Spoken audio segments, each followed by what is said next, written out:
I'd like to call this meeting of the Elkhorn City Council to order. It's June 16th, 2025 at 5:30.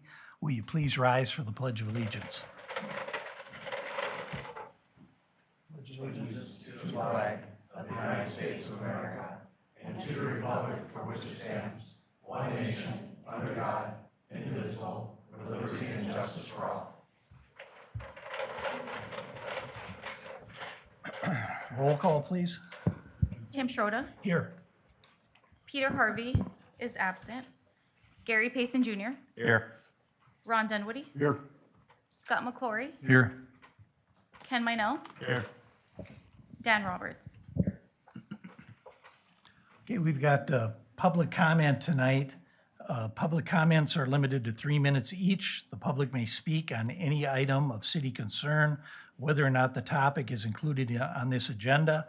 However, if the topic does not pertain to an item listed on the council agenda, the council is not permitted to address or discuss the matter during this meeting. Under open meeting laws, the council must notice an item on the agenda to allow discussion on that matter. If council is not permitted to discuss your concerns, your comments will be considered and may be placed on a future agenda for further discussion. Do we have someone here that would like to be heard? Yes, sir. If you give your name and address, and you've got 3 minutes. Mark Steinfest, N5548 Foster Road, Elkhorn, Wisconsin.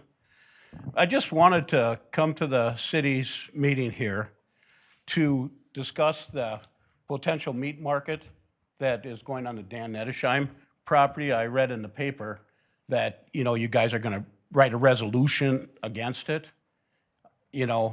I was here for the extraterritorial zoning, and I thought, we were going to let the township sort of do what we want. And I know that the city has no say-so in this, but I'm a neighbor that adjoins Dan in the back.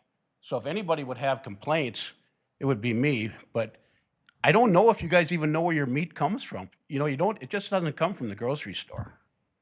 I think this group needs to know that. We are really short of people to process meat in this county, in this state. So it is very important that we have it. This land is zoned agriculture. So he could put a big feedlot out there, and you want to talk about odor? Odor could be twice as bad as it's going to be with a meat packing plant.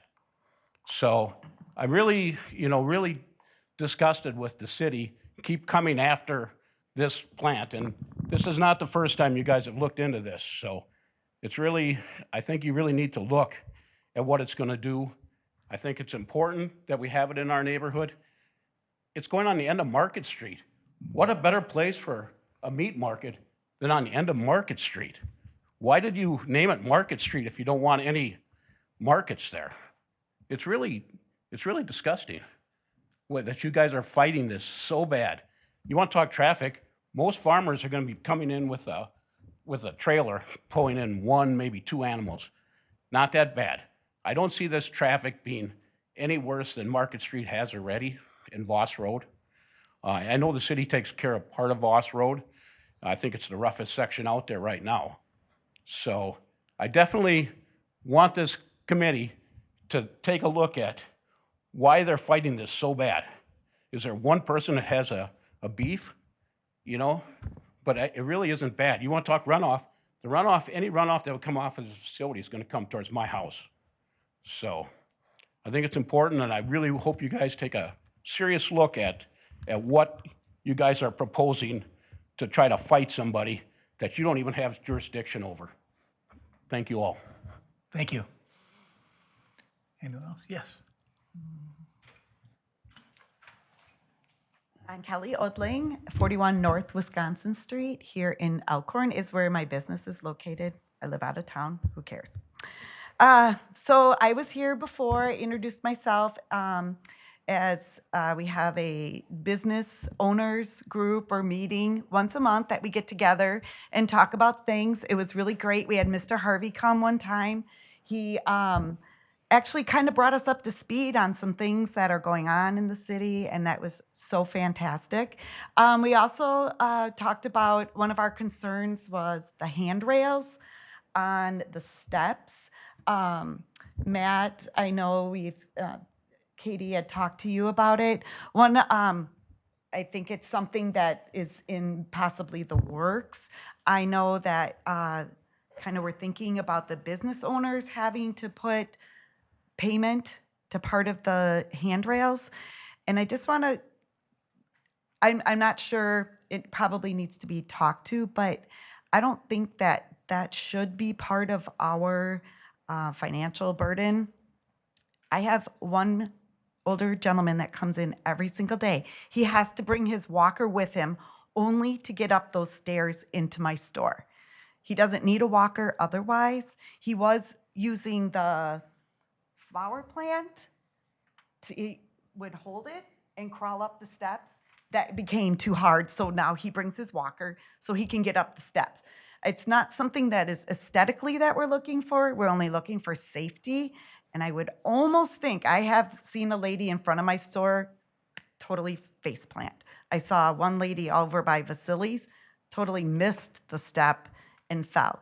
So my concern would be to consider it more as a safety, nothing aesthetically. My other concern is also about the Elkhorn preservation, wanting to take a hold of the, I guess, control of what our buildings look like. And I really don't think, I think you guys do a great job at setting guidelines for us, what we want to do and how we want our buildings to look. If my building were to burn down tomorrow, my insurance company is not even going to come anywhere near its historical look. I would probably have to use not all bricks. It's very big, it's very tall. So that is another concern that us downtown business owners have. Thank you. Thank you.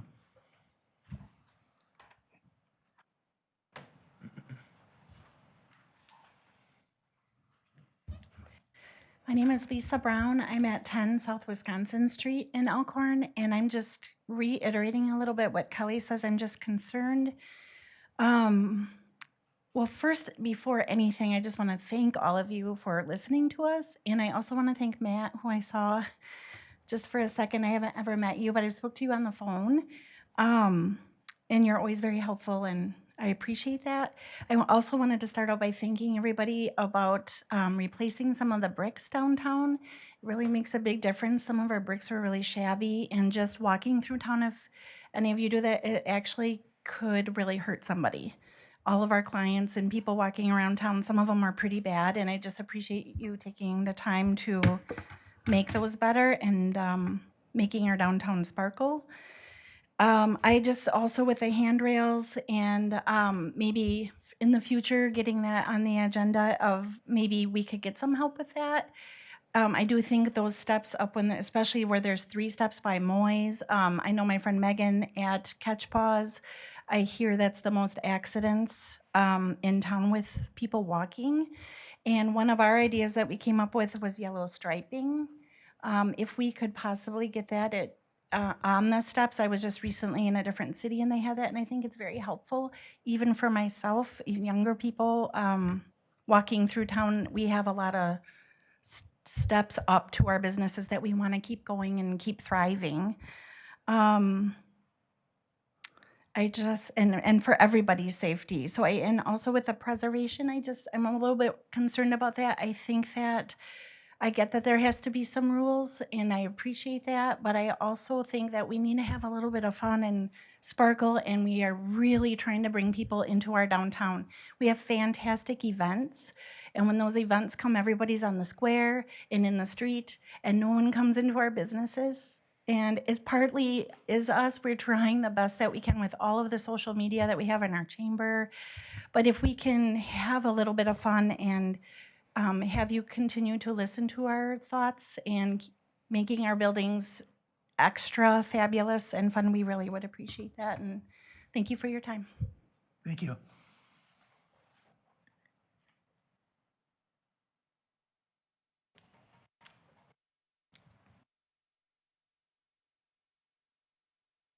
My name is Cannon Melville. I'm Elkhorn, Pheasant Court.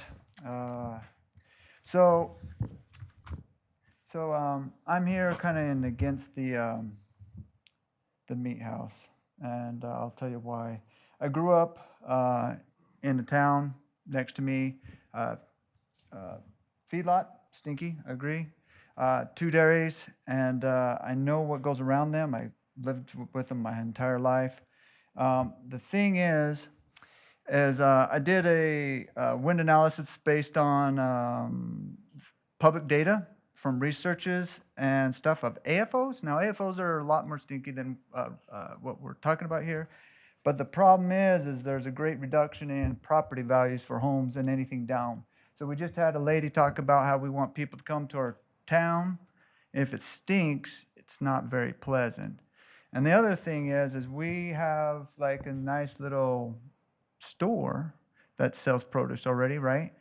I don't know if you know this, but they're kind of struggling a little bit. But one of the biggest come in, the reason people go there is for their eggs and their meat.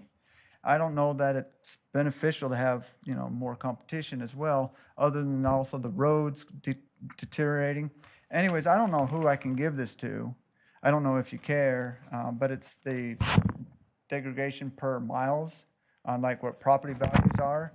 And then, we also had issues with cows getting in, and I'm just kind of concerned a little bit because, I love farming. I grew up around it, but, quite often the gates would be open and all there was is a wire, about 1 foot up off the ground to keep the cattle in. And I'm just thinking, I'm a little nervous that, regulations aren't going to be kept right and the stink's not going to be down, And one other thing is, what makes a feedlot stink? Just the manure. There's no killing the cows there or anything like that, right? Well, the plans are to smear the manure all over the farm, which is, pretty good for the farm, I suppose, but it's going to make everything smell. And based on our wind patterns, it actually mostly blows across our city, right? It's not going the other way. So if the place was on the other side of town, it wouldn't be a problem because all the wind's going the other way, And then there's the issue with navigation. So there's going to be a little nice store there, I'm sure, where people are going to want to go. But when I do the navigations from Google's and stuff, everything tries to come through the town. It doesn't actually want to go through Voss Road. It doesn't want to go around when you are from the east side of the Preference, right? It's all wanting to go through it. So I think there's some things to go, and I wish I had more time to actually talk, but anyone want this? I can hand it to them. No? Okay. Okay, thank you. Yeah, the clerk, Rebecca here will take it. Hello, I'm Renee Wilging. I'm W5453 TPQ Trail, Elkhorn. I'm not in Elkhorn proper, but I do insure a lot of the buildings and the businesses downtown Elkhorn. This preservation thing, I think, is opening up a bigger can of worms than I think people are understanding, because as an insurance agent, I'm looking at the cost to insure these buildings. A lot of them are on functional replacement cost right now. So which means is we're going to go ahead and we're going to rebuild them using today's building materials. You start putting caveats on it where you're talking about that they have to be put back to historical markers. You're looking at extreme expenses. And you're also looking at a lot of insurance companies saying, no way, we're not going to touch it because they're going to have all these extra expenses. An average building down there, maybe we have it insured at $500,000-$600,000. We're going to have to go to $2 million, $3 million. So what's that going to happen? Are these people going to be able to keep their businesses in town? Are we going to be pushing more and more new businesses to come in that they're not going to be able to afford to be there anymore?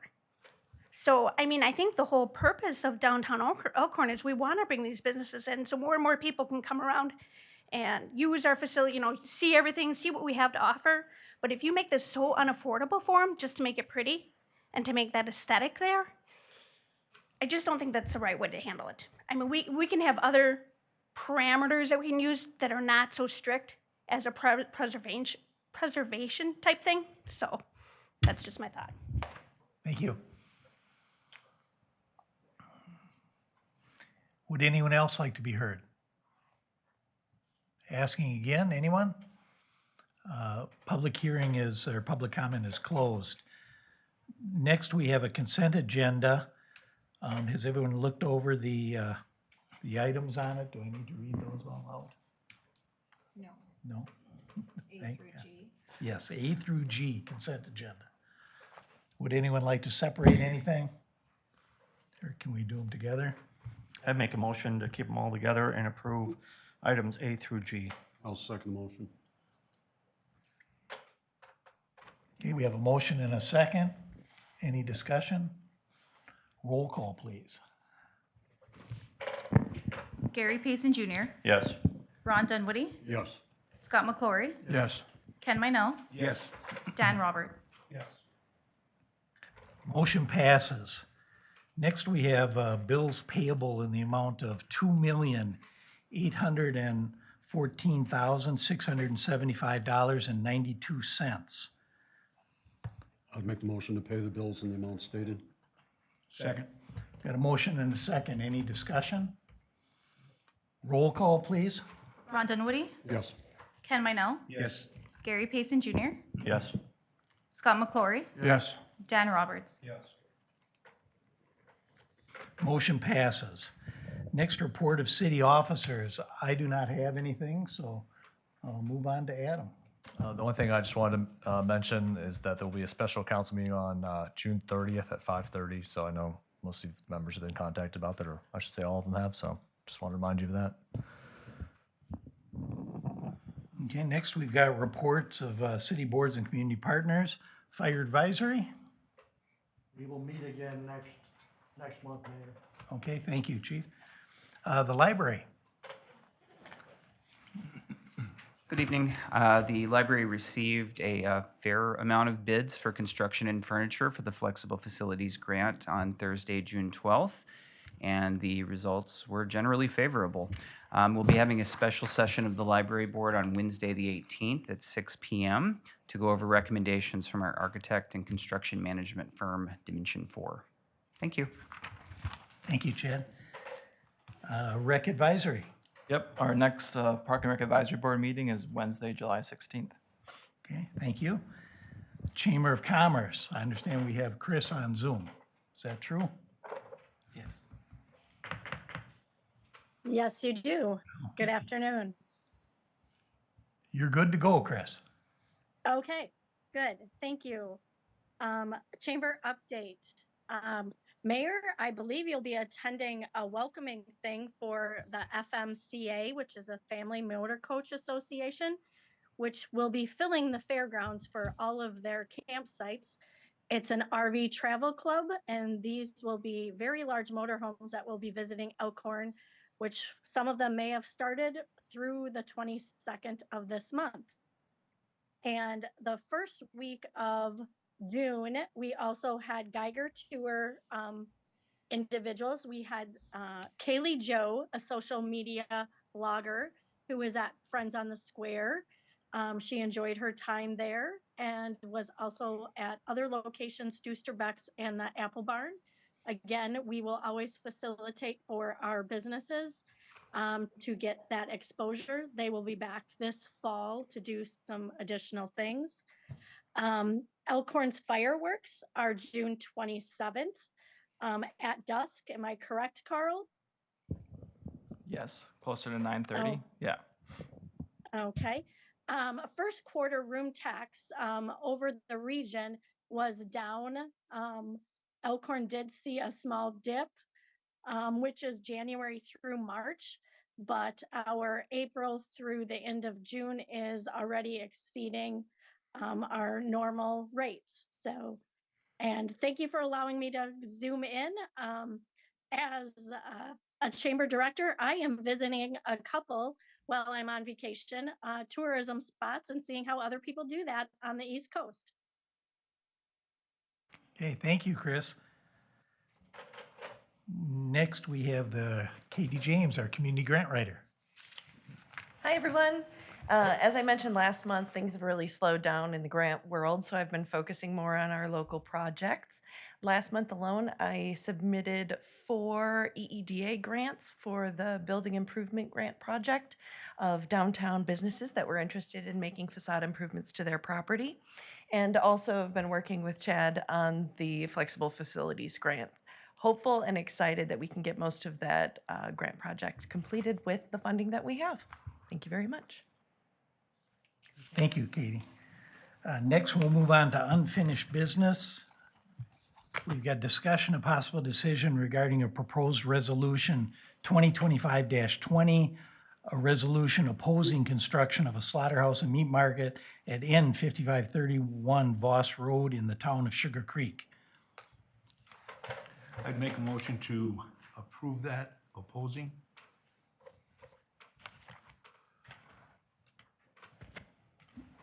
I'll second. So we've got a motion and a second. Discussion. Yeah, I do. So looking at this map that was provided, there's about 140 acres on the Nettesheim farm. That means he's got plenty of places to move this. So since the concern is being around our neighborhood and the fact that we're getting ready to put a whole bunch of new houses in there, we just spent a whole bunch of money setting up this new TID.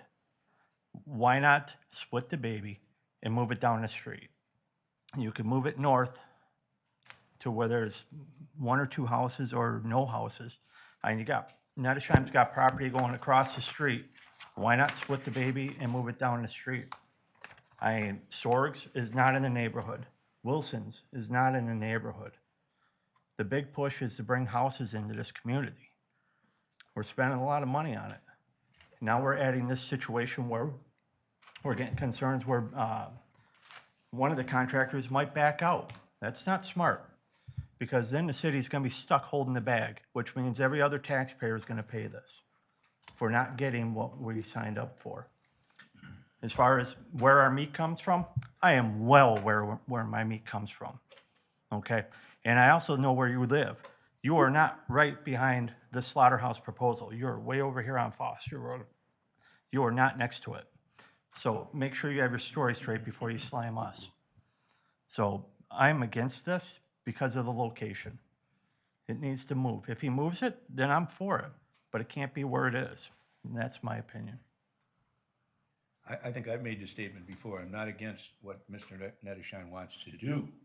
I'm totally against the location. He has, like you stated, Alderman, that he has 100 and some acres out there.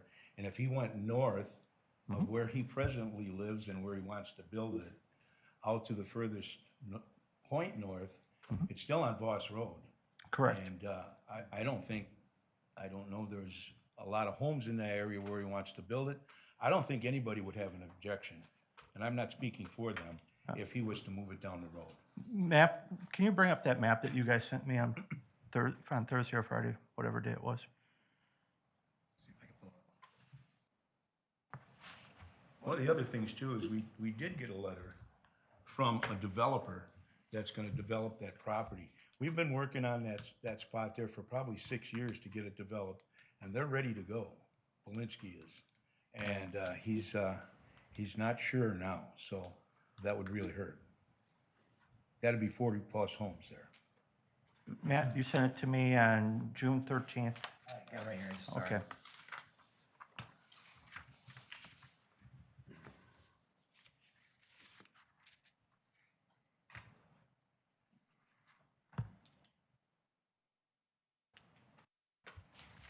So I can kind of walk you through it, because I was the one that kind of just put it together, but the blue boundary represents. Not up yet. Okay, problem with my sharing. Let me share again.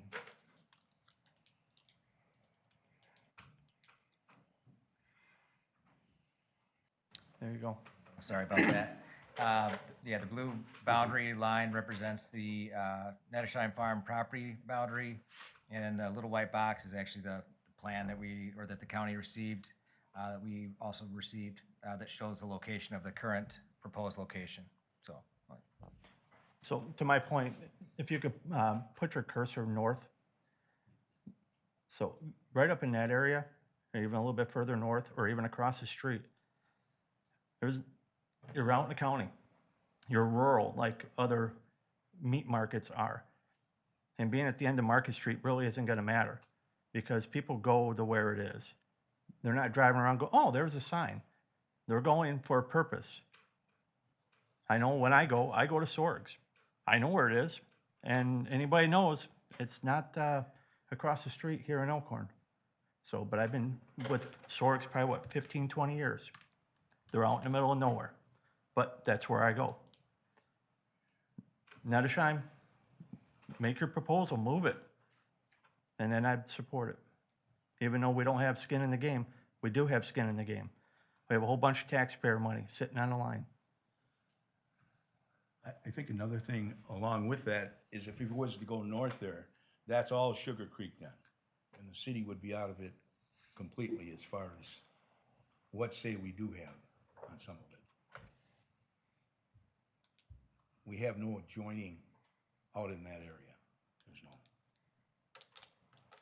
So we'd be back in Sugar Creek. And I would have no problem if they move north either. That was my main objection. Would anyone else like to be heard?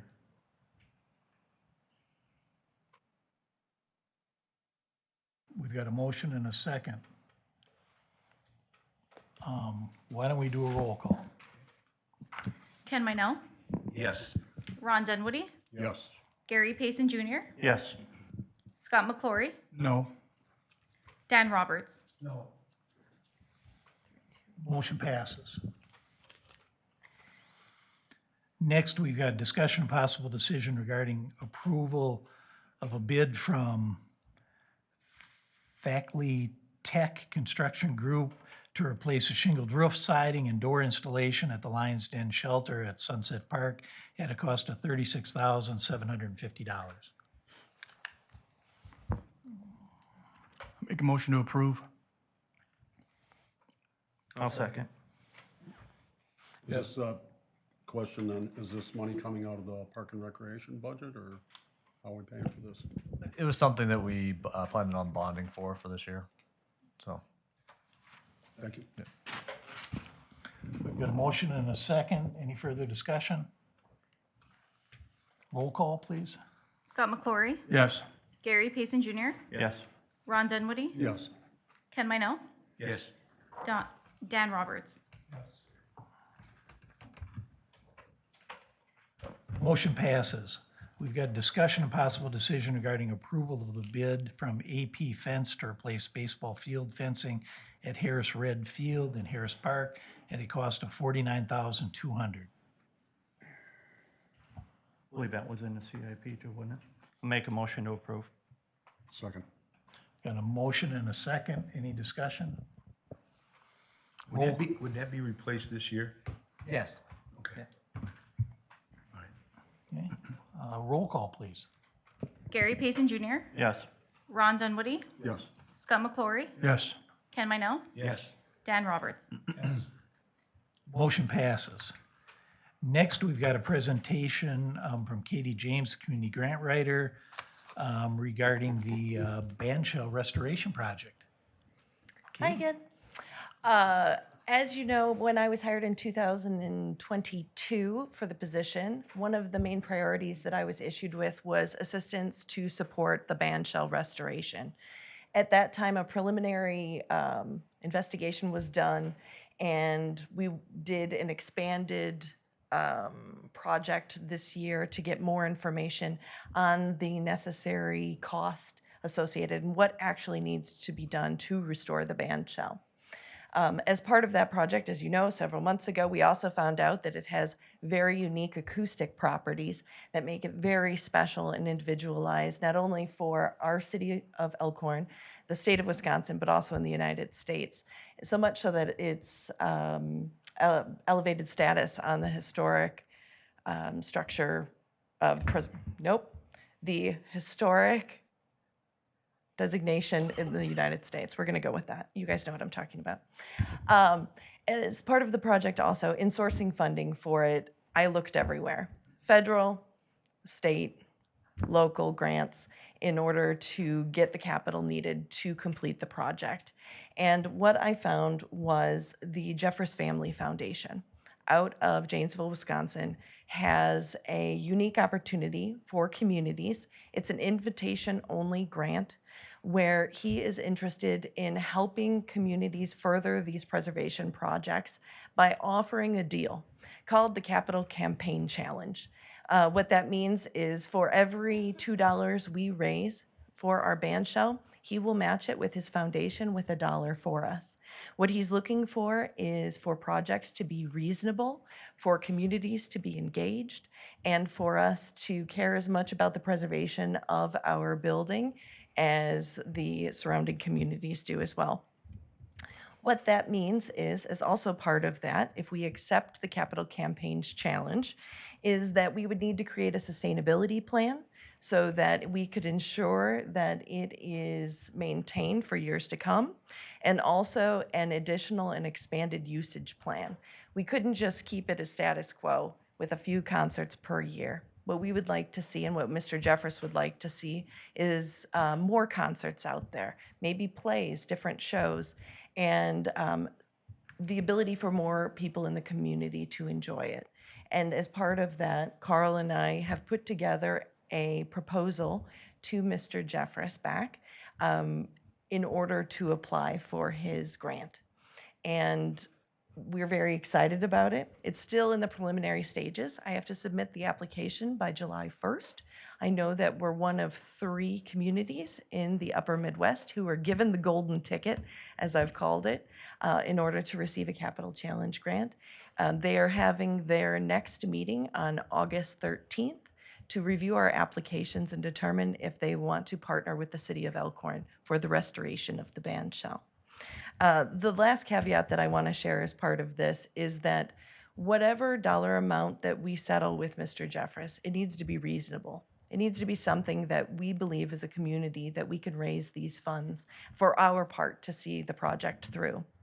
The original goal that was given in when we did it the last time with the engineering firm was around $550,000 to restore the band shell. With inflation and additional costs and a keen eye for preservation, the estimate if we were to put a shovel to the ground today to do the project would be just under $900,000. If we were to enter into the Capital Campaign Challenge, we estimate it would take us approximately 3 years to raise the funds, and that the cost associated with the project at that time and also doing improvements that are outside of the preservation with Mr. Jeffress would be about $1.3 million.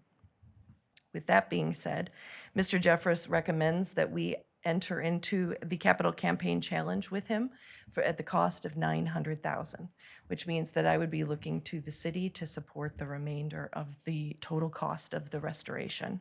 And then we would be responsible over the next 3 years to raise $600,000 so that I could get a check from him for $300,000. Do you have any questions about that? I just want you to clarify that the 600,000 isn't the city council, it's the city. I just want to make sure everybody understands Yes. that the limitations that you explained at the Park and Rec Board, I think would be very helpful. Thank you, Mr. Payson. You're right. The 600,000 would need to come from individuals and corporations within the community. I can also seek out other government grants for the funds. So if the Department of the Interior came up with a preservation grant, I can apply that toward this if we were awarded. But he really wants the community itself to believe in the restoration enough that that through bake sales and corporate sponsors and expanded use of the band shell, that we care enough about the band shell itself that we will raise the $600,000 locally in Elkhorn. We also have to have a nonprofit partner to collect the funding for us. He wants the tax write-off, and so does everybody else. I completely understand. We're in early talks with 2 nonprofits locally that would be able to assist us with this fundraising campaign, which we wouldn't enter into final talks until after we found out we were awarded, and the Jeffress board agreed to help us with this project. And Katie, what is the max the city would be allowed to contribute? That is, so I have a clarifier for you. From the Recreation Board last week, I talked to the CFO of the Jeffress Family Foundation. The city would not be able to enter into any part of that $600,000. So if we were to go, if the Capital Campaign Challenge, it's what we ask him we would like to enter into an agreement in. So if you decide it's $1.3 million, the city can fund $250,000 of it. then the capital campaign challenge would be $1,050,000 to make up that difference. However, the city cannot participate with the capital campaign challenge in any way. So what I'm hoping is that the city will be able to lower the overall cost of the project so I can have a realistic number that the community itself would be able to fund. Katie, what if we get into this and you can't raise that money? That's a very good question and something that keeps me up at night. The easy answer is that we will do as much as we can. As the HSR stated, there are different levels of urgency as far as the restoration it goes. The hope is that we're going in with eyes wide open and that we would inform the community that any funds raised would be put toward the restoration project, whether or not we made it to 100%. So we would take care of the most urgent needs and the things to ensure that another Band-Aid, so to speak, until we could see the project through completely. So it would be more staged at that time. The hope is, though, and Mr. Jeffress is confident in us, his belief that we will see its value and our community will see its value. He said over 90% of his capital campaign challenges, the community has risen to the challenge and within 18 months to see the project through. Have we explored in some way, shape, or form, have we at least considered naming rights for the band shell? Like we've done with the high school sign and the sign in front of the fairgrounds? We've talked about it, and it's certainly something that we could consider. It was something that I floated with my wish list book several years ago. There was an interested party early on, but not at the level that I would consider naming rights. Okay. If we were to enter into a capital campaign challenge with Mr. Jeffress, no single donor could contribute more than 25% of the total project cost, the challenge cost. So depending on we're basically making a deal with Mr. Jeffress that we're going to do this as a community.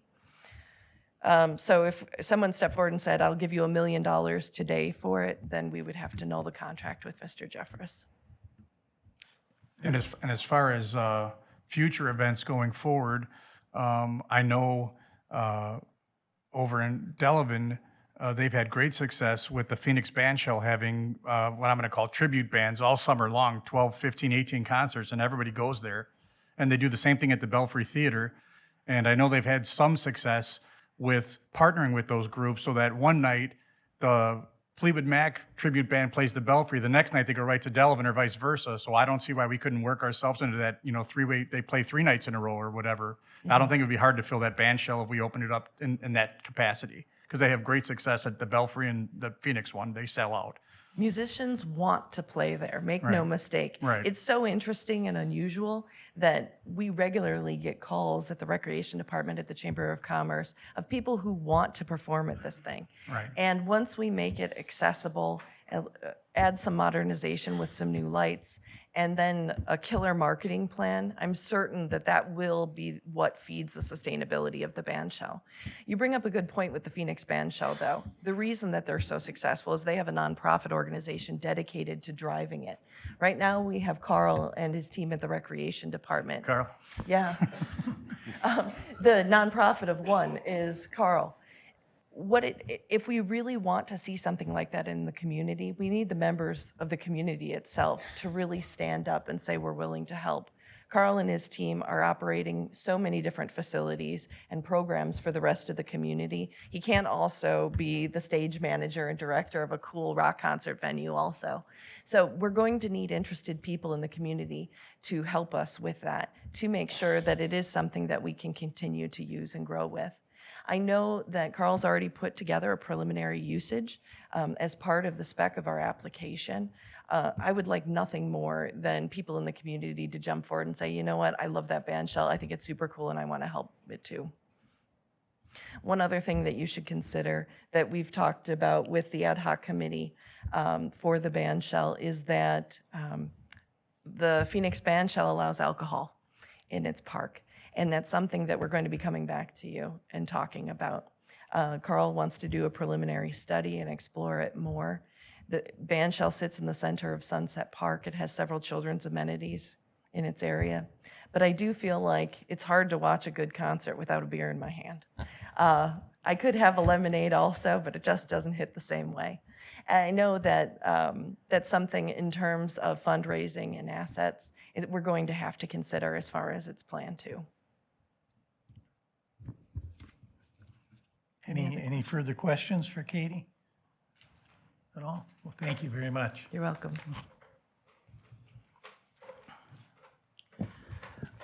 The next item on the agenda is the renewal of liquor licenses. We've got a long list here. Elaine has also got some information for us here on renewal on a license.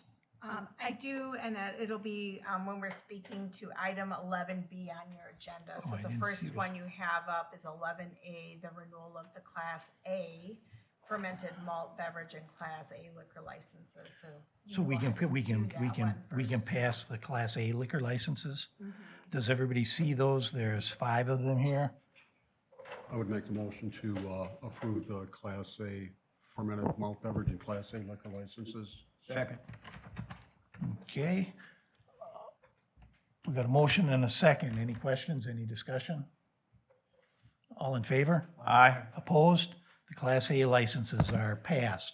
So now the Class B liquor licenses.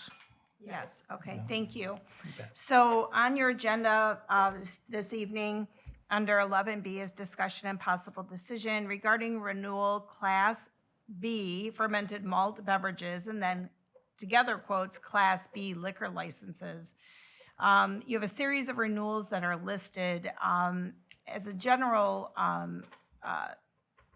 point of information for the council is that there was a notice of not to renew a requested liquor license for an establishment, that being Jack Rabbit Fizz establishment, and that notice of intent not to renew was sent out to that licensee. They have requested a hearing, so we are going to need to provide them with a hearing on that. And in order to do so, if you might not know, as a part of that hearing process, the city attorney's office cannot advise the body that's making the decision and also prosecute the reasons for not renewing. So we will need to bring in another attorney to assist with that process. Ethically, we can't perform both roles. So I wanted to, let the council know that that's the case because it does relate to the renewals of the liquor license. So at this point, what I was going to ask is for direction from the council to go ahead and for our office to work with the administrator to get another attorney on board to help fulfill one of those roles. We actually have somebody in mind who's done these and actually has one pending as well. His name is Attorney Todd Terry. I don't know if anybody is familiar with him at all. We've worked with him in various litigation matters and like the way that he does his work, and he's responsive. So we've talked with him and he would be available to quickly come on board. So obviously we don't have an engagement agreement for you tonight. So I'm just looking for some direction as we deal with the renewals that are in front of you, obviously, but to deal with that one as well. So we don't have an agreement for you, but what we're looking for is a motion to authorize us to go forward to get him up to speed, because this is going to be moving on a fast track and coming back to your committee for hearing and ultimately with the recommendation back to council pretty quickly. So that agreement would be on a future agenda, but we just need some direction as we deal with the renewals this evening. And we're able to give a motion even just because it's part of this conversation, so Because it's part of notice? Yep, you've Okay. got on your agenda discussion of possible decisions regarding renewals, and certainly they've applied for a renewal and you've indicated your intent not to renew, but we need that direction so we can go forward and get this set up for a hearing, which they're entitled to, that due process. Well, I'd make a motion to have you work with the city administrator to make that arrangement. I will second it. Okay. We've got a I've motion and got a couple of questions for Elaine, if I might. Sure. Number one, what's the approximate cost to defend us, ballpark? And number two, do we have a right on behalf of our citizens to recover those costs versus the defendant if we're found to be the one successful if it goes to court? I'll take those in reverse orders. Okay. And I'm not aware of your ability to seek those costs from the licensee who is seeking to renew their license. It's a due process perspective. If you have a licensing mechanism and choose to authorize liquor licenses, you're obligated to provide this due process as a part of the licensing mechanism. So I guess my it's- assumption would be if they don't succeed at the hearing, they're going to take us to circuit court. So are we going to be able to then apply for relief? I would say probably not unless they do so in a way that the court feels is not a legitimate challenge to the licensing process. You could probably ask for fees on that basis. I don't think the court would allow them unless they get very frivolous in their claims, and then the court might allow them. If they're not successful, you could ask for statutory costs and fees, but that's very minimal. It's a few $100s. It's not going to reimburse you for the overall cost. Second, in terms of what the estimate might be, I mean, this is in the realm of litigation, right? Even though it's administrative here and not in a circuit court yet, it's hard to predict with any certainty. I can tell you that at least verbally, I've been told that Todd will not charge more for his time than what our current rate is here that we charge. So that's good. We're not going to get a high council rate of several $100s. So that's helpful. That courtesy is frequently extended to our office by Todd's office, which is nice. So it's hard to predict. Obviously, if you have a hearing and it takes a few hours, that's one thing, but there's a lot of prep that goes into it to make put the documents and the evidence together for that hearing. So, you know, is it a few $1,000s? I would say at least. Is it $20,000 at this point? I would say it's not. But I don't think it would be recoverable. I would say that certainly, as previously talked about, you know, there's always potential room for resolution. Your ordinance has provisions that have demerit points and suspensions and so forth. So, you know, we're not going to foreclose that from the conversation, but, you know, if there is some way to have a resolution that also serves the public safety and the municipality's interest, you know, that's always to be discussed as well to try to avoid protracted litigation. Thank you for answering my questions. You're welcome. All right, any further questions? We've got a motion and a second. All in favor? Aye. Opposed? Motion passes.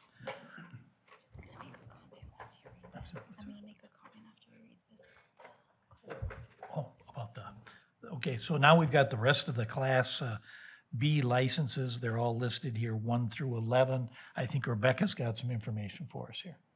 I just want to make the council aware that at the last LNR meeting, there was a new application under the Glass Garage. I did pull it from this agenda. It was conditionally approved upon receiving their occupancy permit. It wasn't until late last week that I was made aware that they did not have a conditional use permit. I spoke to zoning this morning, and they did apply for that CUP this morning. So we'll bring it back on a future agenda. So in your request here, we're taking out item 5, right, for approvals?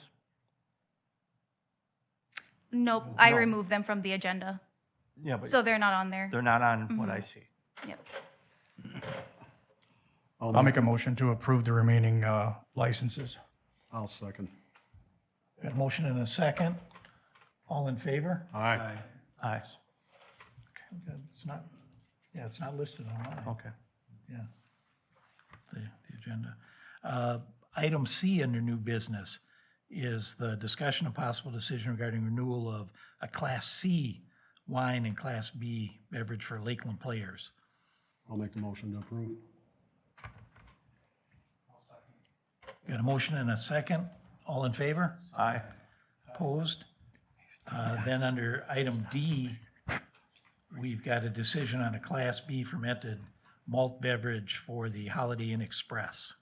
Make a motion to approve. Second. All in favor? Aye. Motion passes. Now we're on to item E in new business.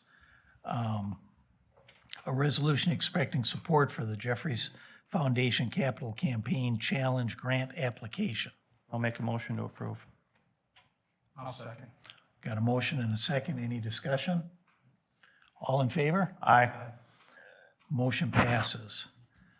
Next is a discussion of possible decision regarding a proposed development agreement between Belinsky Homes and the City of Elkhorn for development of the Harvest Point condos and villas. Adam, did you have something on that for us? I or can Elaine? take it. Okay. So this item was on for action by the council, but the developer has requested that this item be postponed for two reasons. One of actually is more of a city reason. The first reason is their attorney is on vacation and they just want them to look at some of the final changes that were made to the development agreement. They were in line with what had been requested from the developer, but he felt he wanted his attorney to look at that before it was approved. Second, we also need to shore up. They've had plans and specs that were approved for utility work and so forth those approvals are a few years old. And we need, I think, maybe to circle back and itemize specifically which ones are going to have to come back in for reapproval.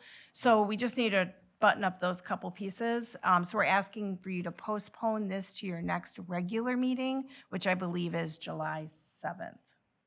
I'll make that motion to postpone. Second. We got a motion and a second. All in favor? Aye. Opposed? That is postponed. Next, we've got discussion and possible decision regarding request from the Historic Preservation Committee to pursue certified local government status. I guess I'll start out with this. This has been rattling around Planning Commission for a number of months, I believe. And a lot of discussion about it. It's kind of a complicated subject. And at the last Planning Commission meeting, we discussed this. We decided we wanted to make the council aware of what was going on and money could possibly be spent. And we thought it was only right that you were aware of what was going on. And now I'm going to take a real chance here and hope Allison can help me out here and just maybe describe to us how we got to where we are. You seem to have a great grasp of the subject.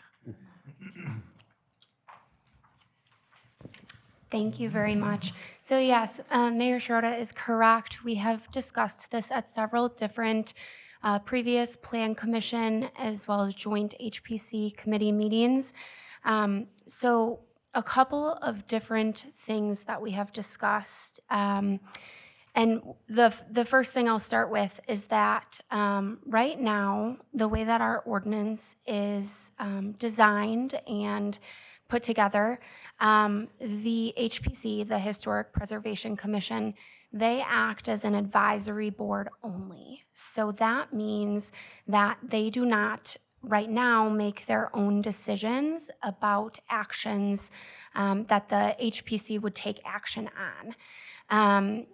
The HPC has requested that they become a non-advisory board.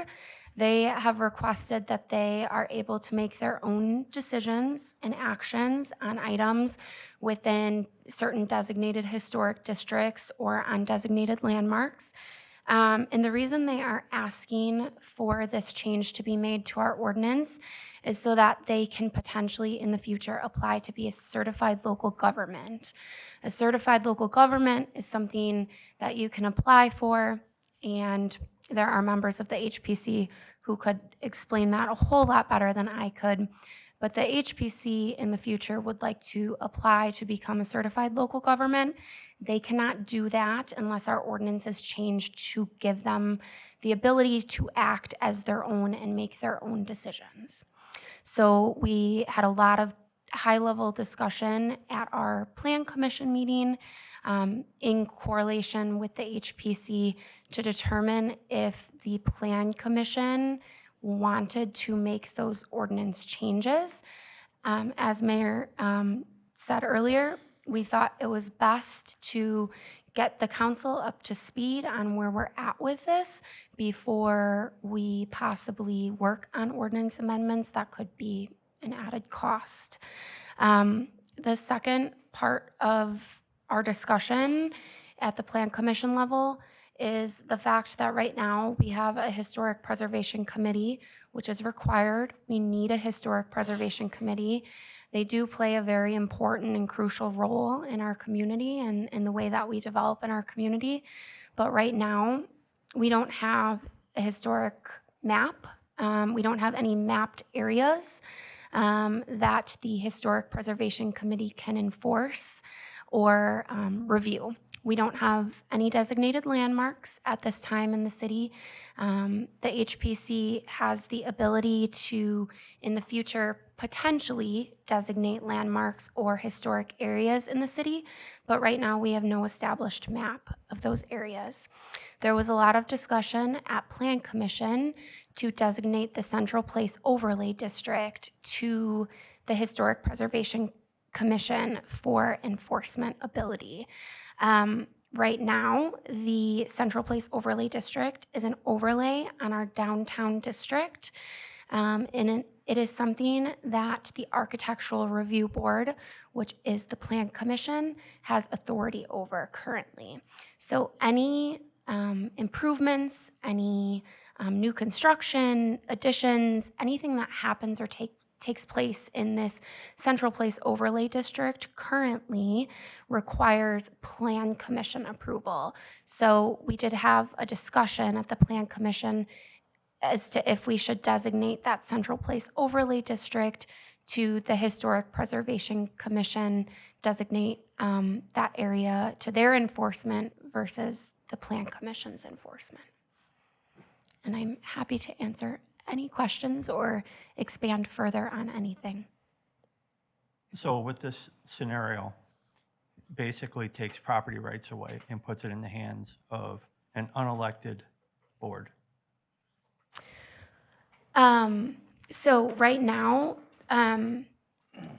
there is a historic preservation ordinance in place. There isn't really an area that they have the capability to enforce. If there was, so say the Central Place Overlay District was a historic district, right now, the way that our ordinance works is the HPC acts as an advisory to the Plan Commission. So what happens is that item would go before the HPC for review. They would take action on it at their meeting and give a recommendation to the Plan Commission, and then the Plan Commission would make their final decision on it. Right now, what the HPC is asking is that the Plan Commission no longer act as the decision maker, but the HPC act as a decision maker. So instead, it would go to HPC only. They would make a decision, and it would then not come to the Plan Commission if they were no longer an advisory board. We would absolutely put an appeal process in place so that if the HPC were to make a decision and the applicant did not agree with that decision, there would be an outlined appeal process in our ordinance that would allow them to come before the council to dispute that. So in this scenario, the council doesn't have any interaction. The HBC would have full control. If the ordinance was potentially amended. So therefore, an unelected body would be making the determinations for property rights. Correct, based upon what's written in our historic preservation ordinance. Of course, they would still need to follow all of those historic preservation guidelines and ordinances, but yes, they would be making the decisions. So therefore, it's no longer a representative government. It's a dictatorship. I don't know how to answer that. I'm sorry. Well, I just answered it for you because if no one is elected to that, then the people do not have a say. And I am no fan of that. This is people's rights here, folks. And that's what we're here for. And if they have to have all these appeals, which means we're going to spend even more money on Elaine.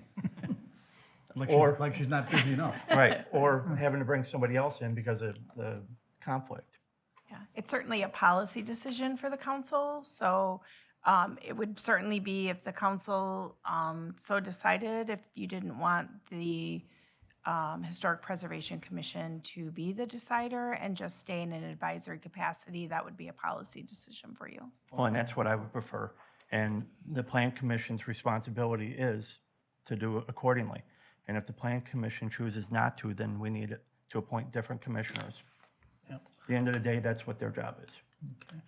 Does anyone have any more questions for Allison? Hearing none. I will just, if I could briefly just add that at the Plan Commission level, we did have Plan Commission members who were potentially agreeable to the ordinance amendment, knowing and hoping that the HPC would have knowledgeable background and experience and be able to make good decisions regarding the applications that they receive. And Elaine is absolutely correct that it is a policy decision.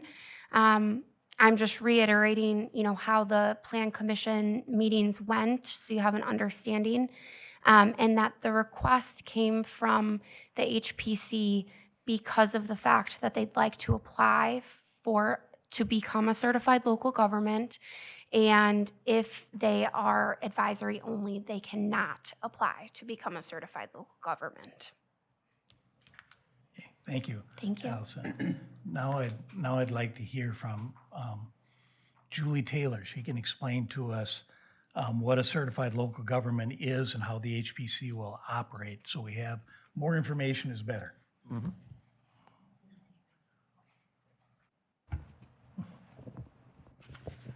Hello, everyone. My name is Julie Taylor. I know many of you.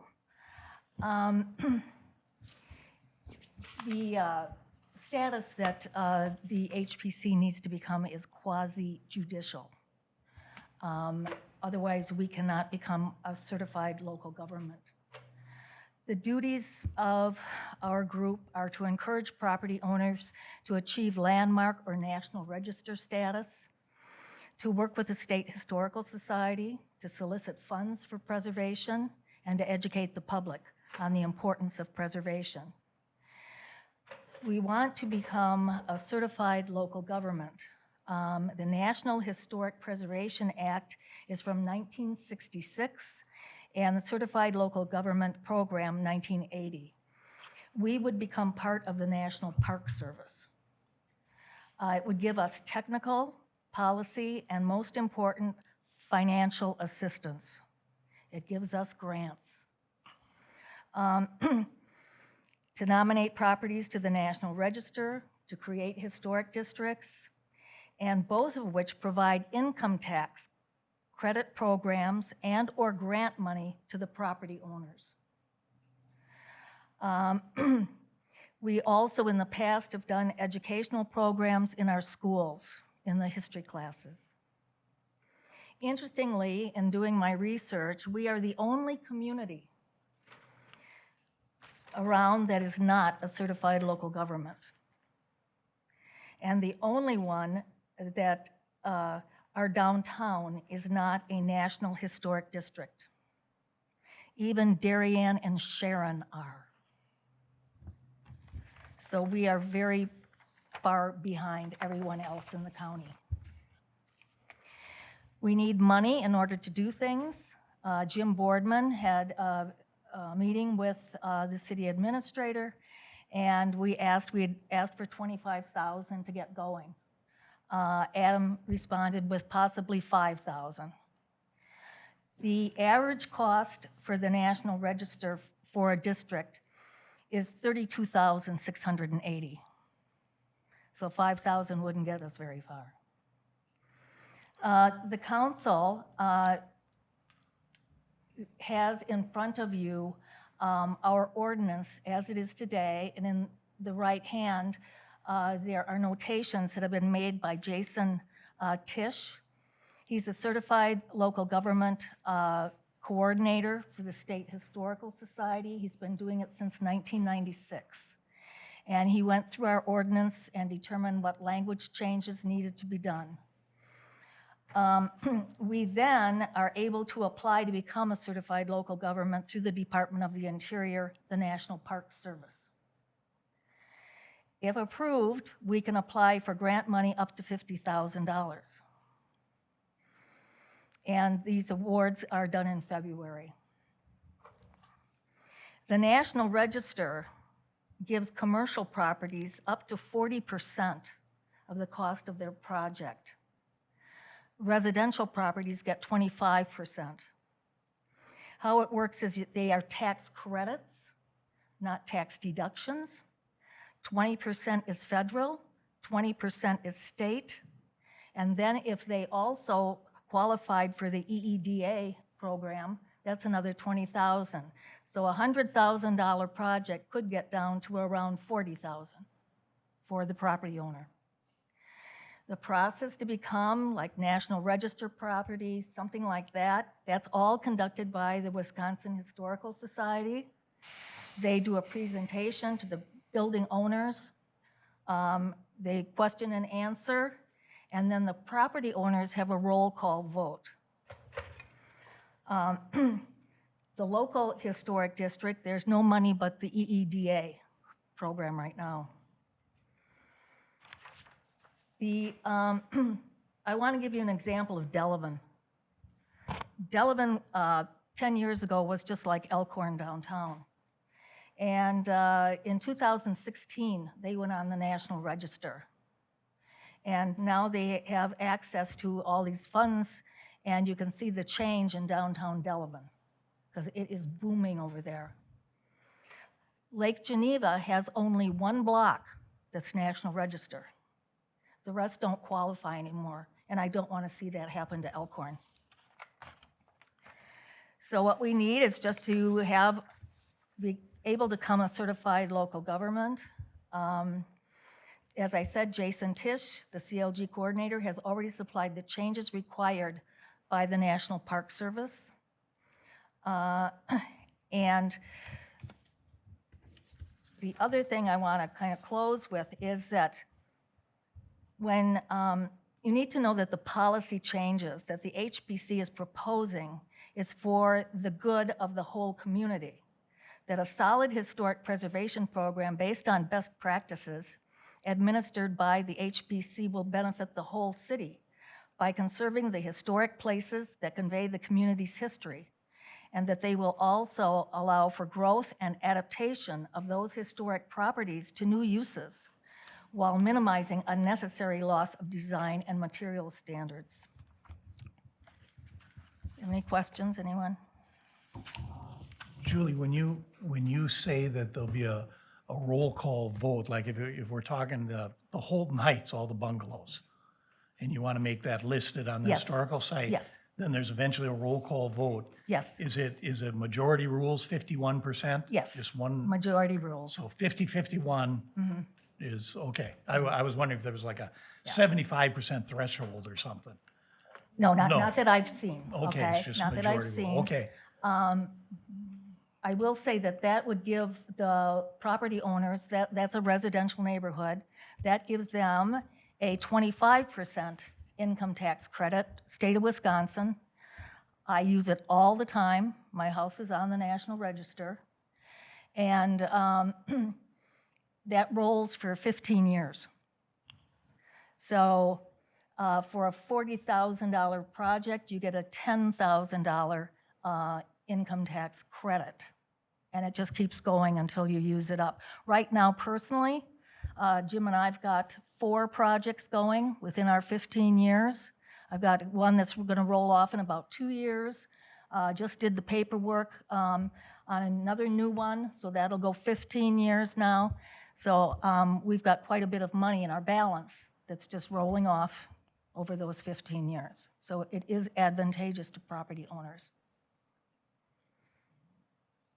I have a question. I'm going to frame it in a scenario because I think it's the only way I can try to get my point or get it answered. Okay.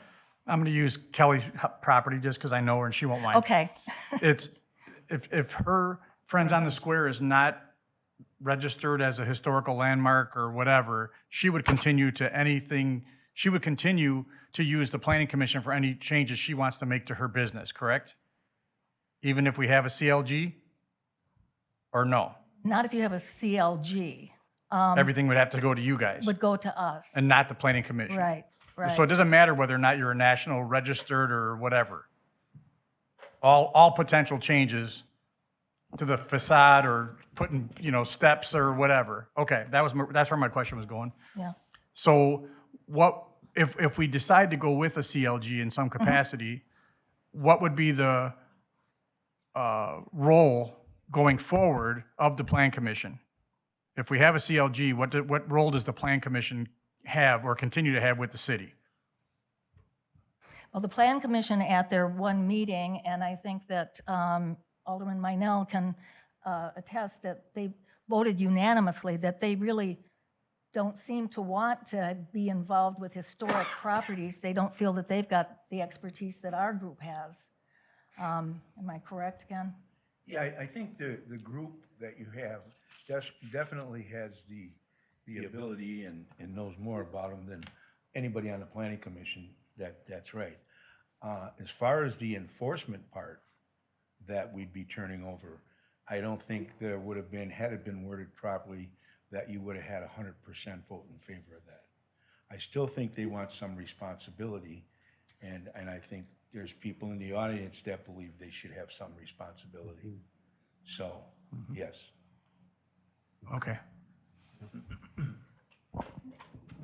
Yes, thank you, Mr. Mayor. And just to be clear, I mean, the Plan Commission still has their role from a land use perspective. The Historic Preservation Commission would be dealing more with the aesthetics, the architecture, the structure itself, whereas the Plan Commission, if they were proposing to change the use or do something different with the property that would be governed by conditional uses or rezonings, and they would still have a role in that respect. Okay. So there would be two-step process for the historic structures. Gotcha. And I guess I just want to clarify, I think and part of the reason we listed this on the agenda the way we did is that this is really the two items are not necessarily related. Step one, if you want to become a certified local government, right now our city code says that the HPC can make a recommendation to the planning commission as to whether a property is designated as a landmark site, or as a historic district. So they have a recommendation role right now. If something does get designated as a landmark, historic district, or a landmark site, then and somebody wanted to make a change to their, whatever that item is, that structure, the HPC would make a recommendation to issue a certificate of appropriateness as to whether that change is appropriate to the planning commission, and the planning commission would then approve it. Under the CLG, the HPC has to have the sole, decision-making on whether it's appropriate, but they don't have to have sole decision-making on whether something is a landmark and a landmark site, or whether something's a historic district. That can continue to still be planning commission approved, council approved. You can structure that any way you want to. That's just one thing I want to clarify, that there's been a lot of talk about, in order to be a CLG, you have to, give the control to the HPC, and you don't, but for that one specific thing. And so I just want to make that clear. Second thing is, as far as the Central Place Overlay District, that again has no relationship to the city being a CLG. Now, they could certainly request that it be designated as a historic district, and the planning commission could potentially approve that. And then at that point, yes, because now once you've designated it as a historic district, now they then would have that unfettered control over that should, you guys decide to do the CLG. But there's no requirement that you give any control to the HPC or do any rezoning in order to be a CLG. Ken, currently, since you sit on the Plan Commission, best guess, how many times has the Historical Preservation Committee made a request to the Plan Commission that you guys did not choose to follow for whatever reason? Or is it almost never? Well, they haven't been around for a couple of years here. That's fair. Okay. Yeah, I remember. So, but I've been on a long time. Yeah. And I think that, again, we look at their knowledge. Right. And sort of roll with that. Right. I don't think we've ever not approved one. Okay. Okay. I mean, my experience, and I served on HPC for quite a few years, my experience is that Julie's group, and I was a member of it for years, would reach an agreement with the property owner and negotiate an outcome, and by the time it got to planning commission, you know, the property owner and the HPC were agreeable to what was presented, and so I'm sure it was 99.9%. I mean, I can't remember a time when it wasn't accepted by the planning commission. Right, because there are many options to go through. They go through planning commission And then they'd to the already been council, discussed. Because at the end of the day, the people still have a say in the current environment. So it's advantageous for the HPC to negotiate with the property owner, so everybody wins. And if we move towards a different thing, then the people lose a say. So if we go the route of a CLG, and again, I'm just gonna use Kelly because I know her. She wants red shutters. The CLG says you're never having red shutters. Well, why can't I have? I'm exaggerating to make my point. Right. She wants red shutters. You say no, not in my city. And I know there's an appeal process, but how is that different than the current posture where there's a negotiation process? Well, maybe we can go with taupe or whatever. Or am I misstating it? In the past, I'm trying to remember exactly how many, the city previously, we had a grant program that we administered ourselves. And we gave out $178,000 during that program. 20-some downtown businesses took advantage of it. And our take on it is always to try and negotiate with that property owner. We do ask that if they're going to change a color, that they use something within the historic color palettes that all of the major paint companies have. You know, there's probably a red one in there of some shade. Right. But we've always tried to work with the people rather than just say, nope, it's going to be this. Okay. Okay. All right. An example might be, everyone would know, I remember we did the, I shouldn't say we, I was a minuscule part of it, the parts place. Mhm. And if anyone remembers, that building was ready to fall down. Yeah. And now it looks decent Mhm. on the outside, and that was Yeah. all part of the HPC grant program. That was not part of the, I'm sorry, Mayor, that was through the EEDA. That was a separate program. Parts No, place? no, Parts Place, we did Parts Place. We Yeah, did that was that back years in, ago. I thought you were talking in- about the recent one. in the 2000s. Okay. In I the apologize, sir. 2000s. Was that- Yeah, it was Yeah. 15 years ago, or Yeah, 10 years oh, ago. yeah. Yeah, and I would say, right now, there's not, everybody's talking about all these grants coming from the government. Mhm. In case everybody hasn't figured out, the government's trying to stop spending money. Mhm. And I'll tell you right now, $40,000 is not gonna go very far. And anybody tells me otherwise, they're full of it, because I just quoted to get a garage put up, and it's $65,000. Mhm. So, I'm gonna tell you right now, working on a building downtown is gonna cost a lot of money, and these little businesses are trying to make it. Our goal is to keep them there and grow, not put them out of business. And if they can't afford to do what they're gonna do, they're gonna move to this little strip mall that's over here, over there. They're gonna move out of the downtown, and we're gonna have all the perfect buildings we want with nobody in it. And then who's gonna pay them? The taxpayers.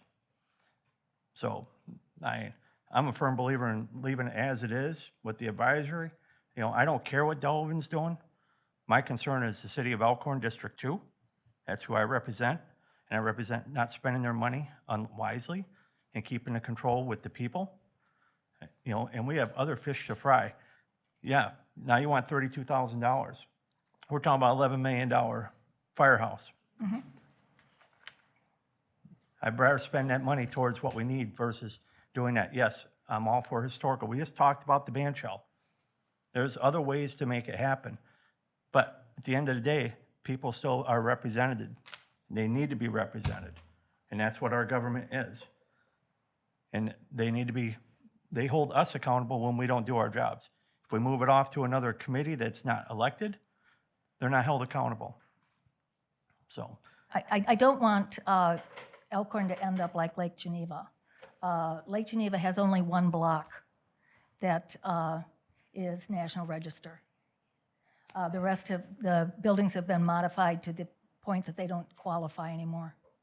So here you've got one block of business owners who get all of the tax credit advantage, and the rest of the downtown doesn't.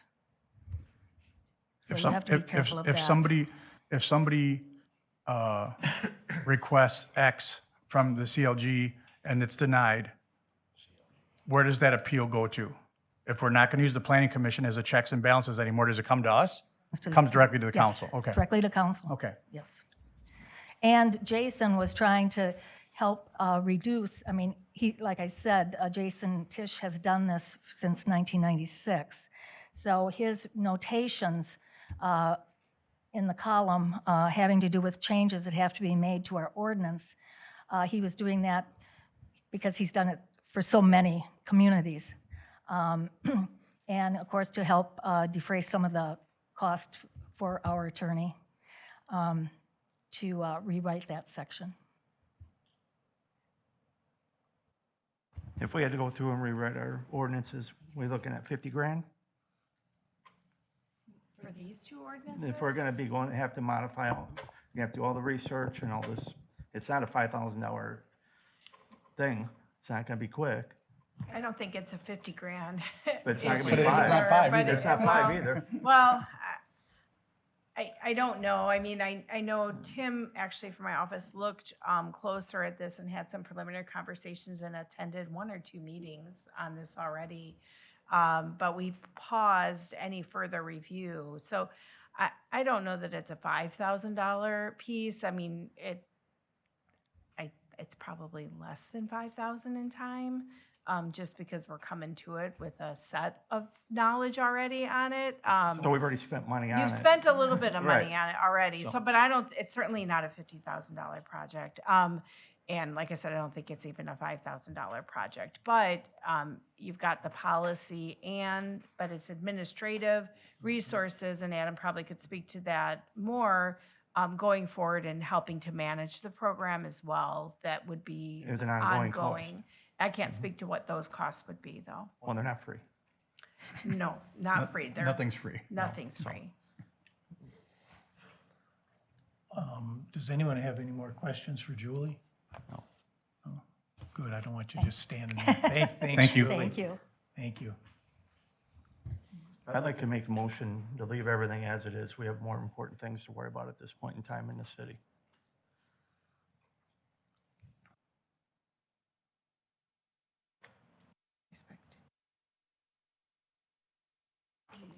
You have 2 items on your agenda. There's G and H. So if your motion is that to, I don't want to say deny the request, but I guess it would be to remain with the ordinance as written. So you would be denying the request from the Historic Preservation Commission to pursue certified local government status.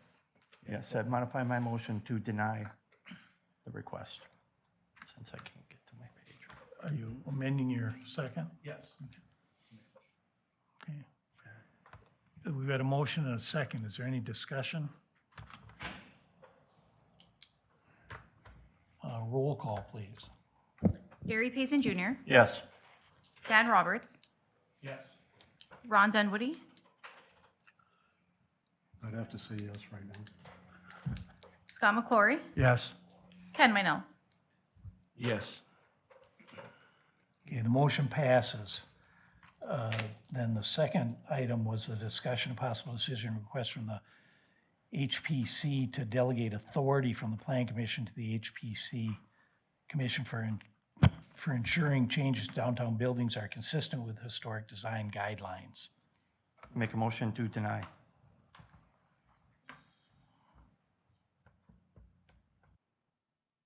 Keep it as it is. I'll second. We've got a motion and a second. Just for discussion purposes, my thought is that this would keep the HPC as an advisory That is correct. board to the planning commission. That's what That we're, is correct. that's what we're discussing. Yes, absolutely. They're valuable, but they feed through Plan Commission. And it's shown that they have partnered very well with the Plan Commission, and we should keep it as it is at this time. Okay, any further discussion? All in favor? Aye. Opposed? Motion passes. Next, we've got discussion and possible decision regarding payment application number 6 from Rock Road Companies for the Northeast Water Treatment Plant Sewer and Water Extension Project in the amount of $109,299.18. Make a motion to approve. I'll second. Got a motion and a second. Any discussion? Roll call, please. Scott McClory, Yes. Gary Payson Jr., Yes. Ron Dunwoody, Yes. Ken Minell, Yes. Dan Roberts. Motion passes. Next, we've got discussion and possible decision regarding CSM for parcels owned by Gerald Rossetti Jr. located at 308 East Centralia Street. No issues. This went through Plan Commission, no problem, is what I saw. Yeah, it's, so make a motion to approve. I'll second. Got a motion and a second. Any discussion? All in favor? Aye. Opposed? Motion passes. And then this is the same property, a motion and possible decision regarding ordinance number 2025-14 to change the zoning from M1 light manufacturing to RS1 single-family residence. Basically, the property owner bought property behind him to increase the size of his yard Yeah. in back, and so Right. we're just changing the zoning. Make a motion to approve? Second. All in favor? Aye. Opposed? Motion passes. Next, we've got a discussion and possible decision regarding a CSM for parcels owned by M&M Realty Solutions LLC located at 13 Prescott Street.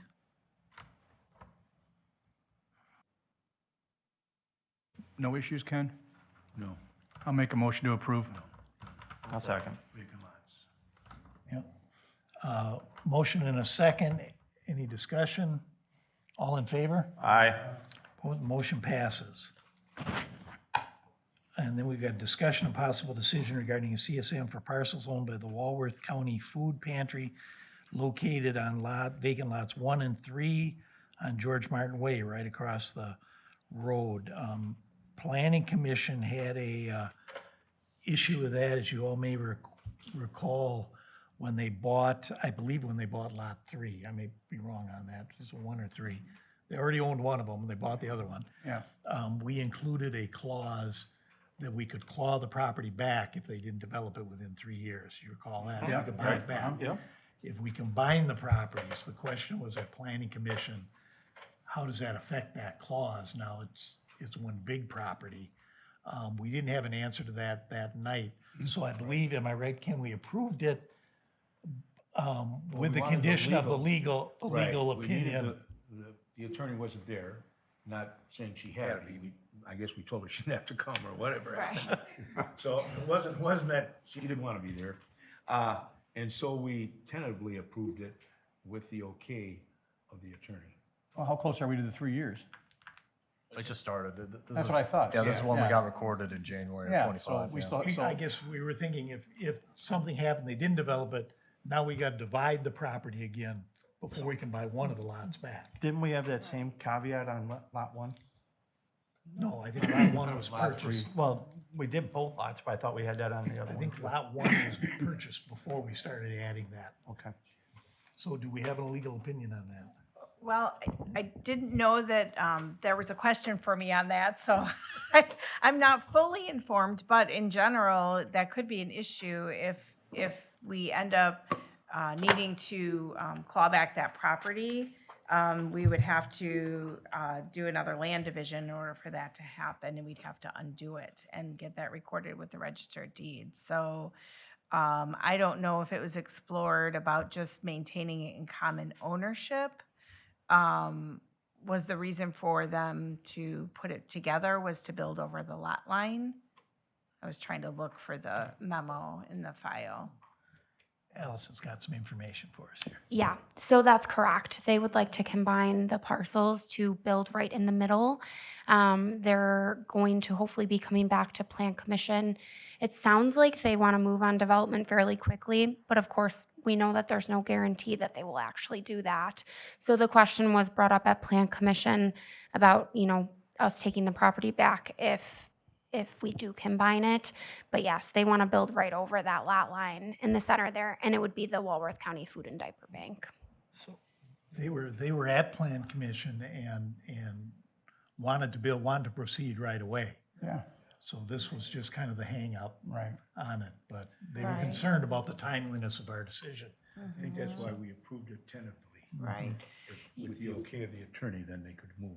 Yeah, and obviously there's a chicken and the egg piece there, right? So you could approve it conditionally on all of the other building plans coming together and indicate that the CSM for the combination wouldn't be signed until all of those other pieces have lined up and that they're going to be breaking ground to try to minimize the falling apart of it beforehand. Gonna ask that. If That was you could my- just, leave it as is, hey, yep, let's look at doing that, and, when they're ready to Right. break ground, we do it, and we meet twice a month. Right, and Right. then so you could approve it subject to them meeting all the other requirements, or you could table it until they meet all the requirements and have them come back. As long as they're not, sometimes if they're working with lenders, this could be a lender requirement, so sometimes that could cause a hardship for them. If you were to approve it with the condition, then once the condition is fulfilled, the clerk then and the mayor, they could sign the CSM. Once all those other pieces have lined up, becomes a ministerial duty for them to sign it without ever having to need it to come back. So you could go either way, but their lender might be looking for them to check this off to say it's, they've gotten the approval to put it together. I have not heard from the applicant that it I is think- a I think lender we've- I think problem. we've got them right back here. If you could. Perfect. You gotta step forward. If you could step up and Can't hear you. speak at the podium, please.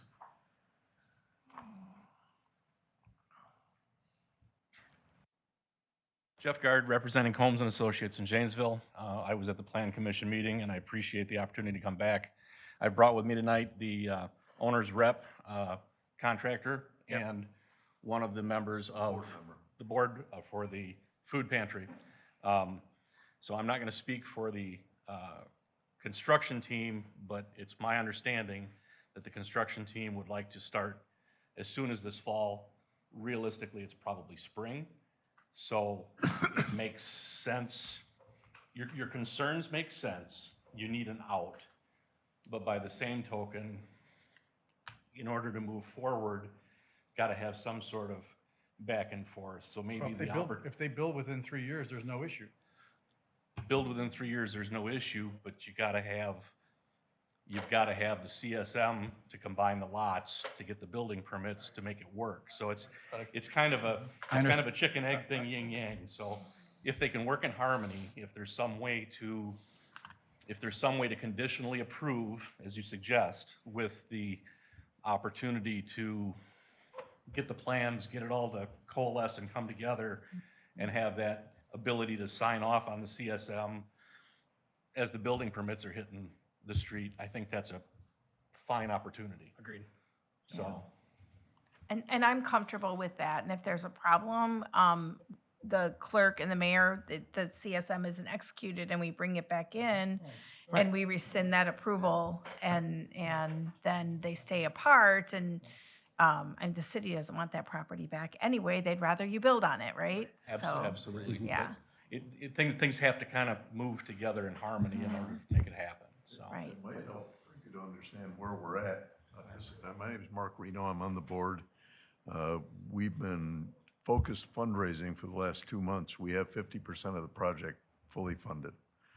We have a list of donors waiting in the wings. We feel very confident that by this fall, we'll have it fully funded, and the contractors are working on a more detailed cost estimate right now so that we can know exactly what we need to get, but money is no object. We're going to proceed. And Open Arms, we're sharing the building with Open Arms right now, and they desperately need to expand.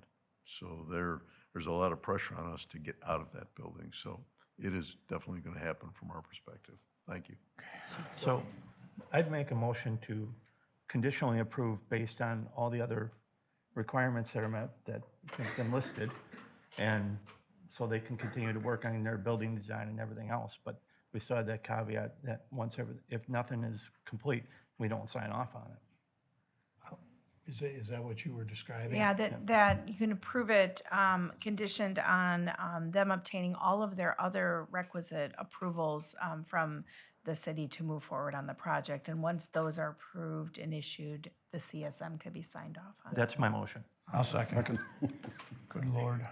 Okay, we've got a motion and a second. Any further discussion? Thank you, gentlemen. All in favor? Aye. Opposed? Motion passes. We've got a discussion of possible decision regarding proposed state municipal financial agreement for rehab of county or State Highway 11, is that from West Street to Church Street? It says County 11. What am I missing here? You're fine. How much money do we have to come up with the first year? Was it 25?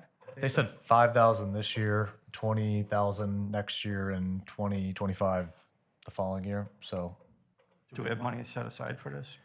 we don't. We just found out about this a couple days ago. Do it. Corey? But You got a couple $100,000 rolling around, Corey, just waiting for No, something? not that much. Oh, 100,000, I'm sorry. 25,000? No, I think we'll be okay with some of our projects coming in under what we originally budgeted for. I think we'd be okay. Total? No, it's not all at once. So I'd make a motion to pursue it. I'd second it. We've got a motion and a second. Any discussion? Roll call, please. Gary Payson Jr., Yes. Dan Roberts, Yes. Ron Dunwoody, Yes. Scott McClory, Yes. Ken Minell. Yes.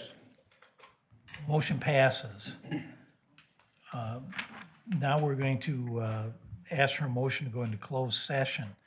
The Common Council may entertain a motion to go into closed session pursuant to Wisconsin Statute 19.85 1G, conferring with legal counsel for the governmental body who is rendering oral or written advice concerning strategy to be adopted by the body with respect to litigation in which it is or is likely to become involved.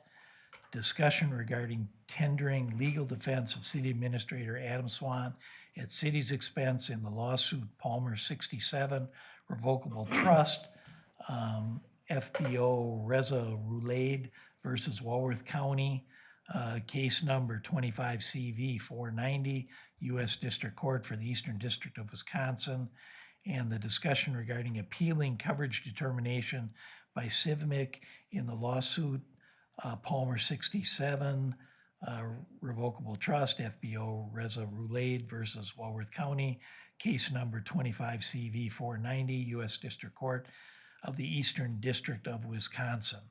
We will be reconvening into open session. Do I have a motion to go into closed session? So moved. Second. Got a motion and a second. Roll call, please. I'm sorry, who's second? I did. Okay. Ron Dunwoody, Yes. Gary Payson Jr., Yes. Scott McClory, Yes. Ken Minell, Yes. Dan Roberts. Yes. Motion passes. We're back in open session. Item E. Do we Okay. have a motion? Yes.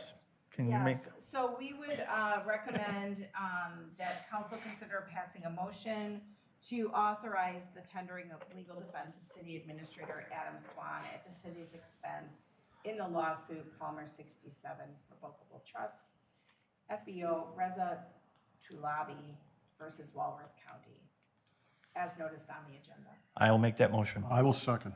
Got a motion and a second. Roll call, please. Gary Payson Jr., Yes. Ron Dunwoody. Yes. Scott McClory. Yes. Ken Minell, Yes. Dan Roberts. Yes. Motion passes. Item B. Hit your three dots. There you go. Don't hit the three dots, that's mute. second item B.